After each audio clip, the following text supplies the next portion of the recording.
அவசர தேவையாயிடுச்சு இல்லையா? இதயத்தினுடைய வாழ்வு மாற்ற வேண்டும் என்கிற ஒரு இக்கட்டான எச்சரிக்கை வந்துருச்சு. ஸோ இதுக்கு மாற்று மருந்து ஏதாவது கொடுக்க முடியுமான்னா, இதய அறுவை சிகிச்சை பண்ணி ஆகணுங்கிற ஒரு சூழல் வந்த பிறகு அதை நம்ம தள்ளி போட முடியாதுல்ல. உடம்புக்கு முதன்மையானது இதயம். அதுக்கு தானே நீங்கள் முதல் மரியாதை கொடுத்தாகணும். அதனால இதெல்லாம் யோசிக்கிறதுக்கான காலகட்டம் இல்லை. பாரதி ராஜாவிற்கு முழு நினைவுகளோட தன் பிள்ளை வந்து இறுதி அறுவை சிகிச்சைக்கு போயிருக்கணும் கூட அவருக்கு தெரியாது, உணர தெரியாதுல்ல. அவர் ஒரு மனநிலையில் இருக்கிறாரு, தன்னுடைய வாழ்க்கை இப்படி இருக்கிறதே அப்படின்னு. நம்ம நண்பர்களோட தான் அவர் மிகுந்த நேரத்தை செலவிடுறாரு. இப்போ அவர் ரொம்ப தனிமைப்பட்டுட்டார்.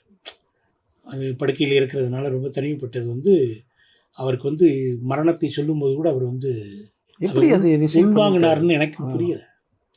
வந்தார், அப்புறம் இங்கே கூப்பிட்டு வந்துட்டாங்க. பார்த்துட்டு போய் கையை பிடிச்சோம், அழுதார். ஆனால் நாங்கள் தான் பார்க்குறோங்கிறது அவருக்கு தெரியல. அவ்வளவு முழுக்க தன்னை நிலை குலைஞ்சு உட்காந்துட்டார்.